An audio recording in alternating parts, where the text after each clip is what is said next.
Well, ever since I was, I don't know, ever since I was able to hold a pencil, I, I've always wanted to draw things. It always intrigued me, and when I got into school, the schools that I attended didn't have strong art programs, so, but be that as it may, I kept drawing on my own anyway, and I just sort of realized after a time that I had a certain ability that allowed me to draw in a way that was a little bit more advanced than some of the other kids. And so that's always bolstering, you know, as when you get a few strokes like that. So I just continued to draw and draw. I didn't realize, you know, it was going to be this strong until actually much later in life. I was in the service, and I was at that time just still drawing, but I had a friend, an acquaintance in the service, who was a photographer, and he was also a painter, and the ship I was on at the time, he had brought a few things to the ship and did a painting, and I just watched him proceed to and learn the media and everything through him, and then wasn't long after that I just dug in on my own and picked up a painting set and started to hit the canvas with it, and that's all she wrote, you might say.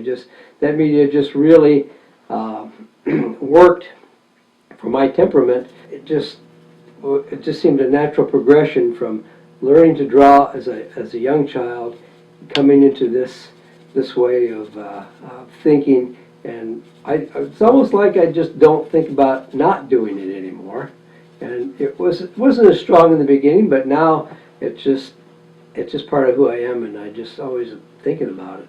When I started out painting, you know, you become involved it was just, I always was looking for a direction, and looking at a lot of artists' work. For me, I've tried a lot of different abstractions, realism, you know, Dadaism, but I just kept coming back to the same way of doing things with paint and subject matter. And after a while, I just became more and more comfortable with the valley and the things around me and what I had learned.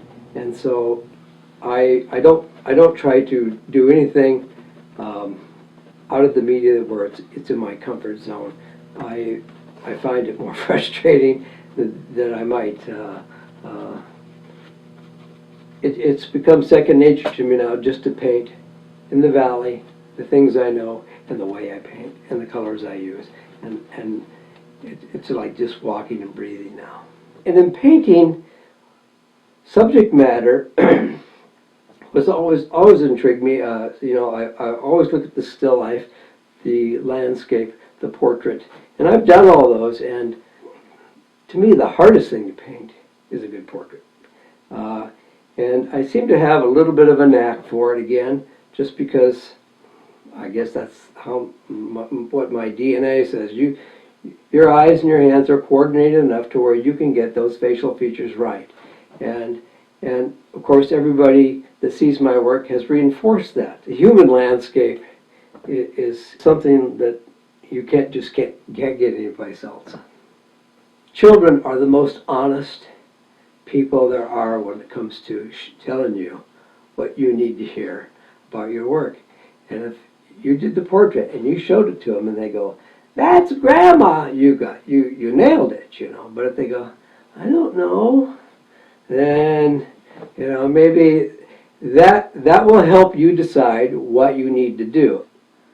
This valley is so full of strong light. So when I throw that, what I see as light into my work, the paintings come out sometimes extremely vibrant, and the colors I use, especially in orchards and stuff, are just like almost over the edge. And I've talked with people about that, and they say, "Well, I don't know, your greens are kind of weird."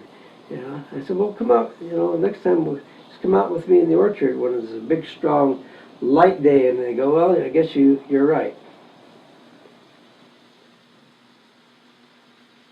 you learn to paint by painting. Now, it's a scary thing, you know. You've got a, if say if you want to paint, you've got a white image there, and it's a beautiful, stark square, and where do I begin? You know, I would say, first of all, if you're not comfortable with drawing, you need to learn to get comfortable with drawing. And then after you've got a certain ability, take that. And if you're putting it on a canvas, I wouldn't put so much on a canvas that, remember, you're going to be covering it all up with paint. So you have to learn to draw and paint at the same time. I say, go out and buy the cheapest paper or the cheapest canvas you can afford or whatever, and just start painting. And don't limit yourself to painting one painting a year. Paint one painting a week. And after a year, you'll have 52 paintings to draw on. And you'll find that after that year, you know a heck of a lot more by doing 52 paintings than you did one. If you keep trying to improve that one painting over and over and over, trying to get it just right, you're going to find you're going to get frustrated. So just get in there and keep doing. If you fail, and you will, that is part of the learning experience. It's all part of what you need to know. So paint.